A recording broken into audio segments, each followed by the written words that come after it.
Word on Wednesday. It's a chance when we get to revisit some of the things we've been looking at in Gathered Worship on Sunday. This Sunday just gone, we looked at an advert. I'll read it to you, see what you make of it. It says, men wanted for hazardous journey, small wages, bitter cold, long months of complete darkness, constant danger, self-return doubtful, honour and recognition in event of success. It's quite an advert, isn't it? It's reputed to have been made by, placed by Ernest Shackleton when he was recruiting for one of his polar expeditions. He just emphasises the hardship, doesn't he? Instead of any of the benefits. Why doesn't he say, great scenery and all the penguins you can eat? He just pushes the hardship aspect of it. Why does he do that? Well, because he needs to know that those who are going to sign on for this venture are really actually up for it. He needs to know whether they are up for it. Interestingly, in Luke 14, verses 25 to 33, Jesus does a similar thing. He starts to wander around with increasing crowds. Larger crowds are going around with him, Luke says.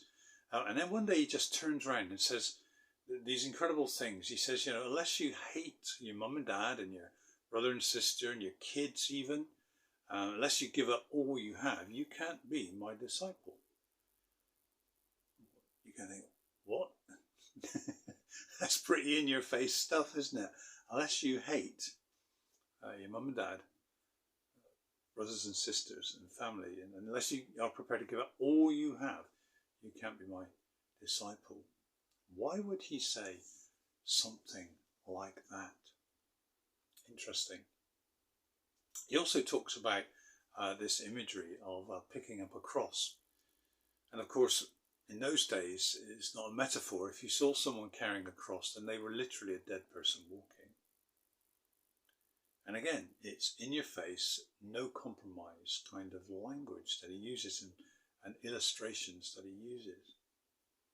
Why does he do that? Well, he needs to know whether those who would want to be his disciples are truly up for it. Why? Because there's a cost involved in being his disciple.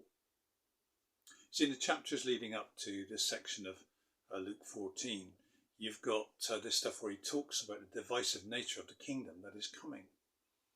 He talks about, he says division, not peace. I've come to bring fire. It's black or white, in or out stuff. Then he talks about a narrow door where people think they're going to breeze through it, but actually find the door barred to them. They bounce off it. They're on the outside, not the inside where they thought they would be. And then there's this thing about the banquet. The invitation goes out for people to join this person at a banquet, and they kind of go, well, yeah, a bit busy, got other things on, something on the telly, and so the banquet goes ahead without them, and they can't join it. It's very uncompromising language, and it leads into this stuff that Jesus says about being his disciple. He wants to know, he needs to know whether those who would claim to be his followers will pay the cost of following. You see, this venture of Jesus is a costly business. It's a venture of building the kingdom on earth. And it won't be easy. It will cost. You see, this venture can be for anyone. This experience of discipleship can be for anyone. But it won't be for everyone. Why?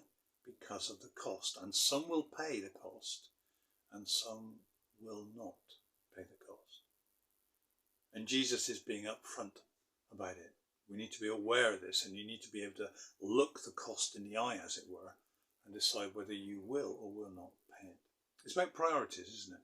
It's about priorities. Will he come first, or will he not come first? It's as simple as that.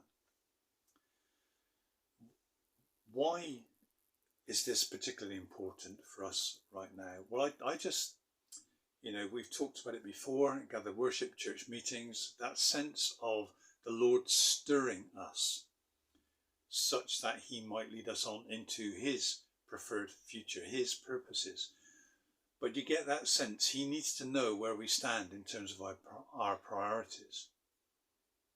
Is it him above all else, or is it something else?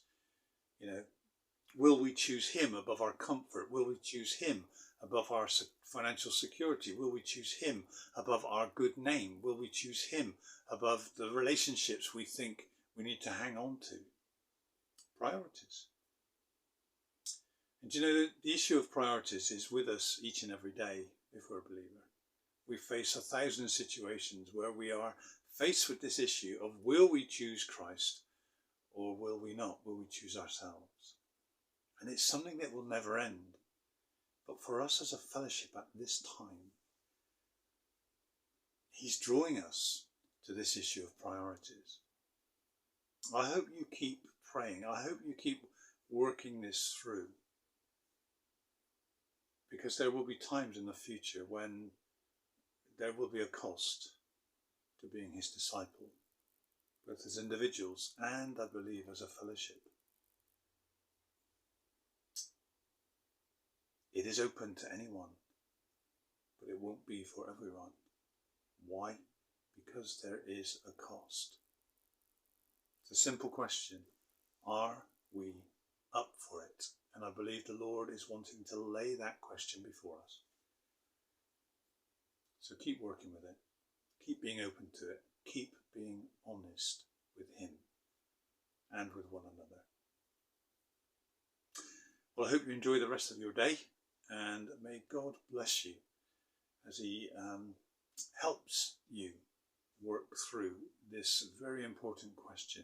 It's a yes or no, black or white, in or out question of priorities. And it will ever be before us. Well, God bless you.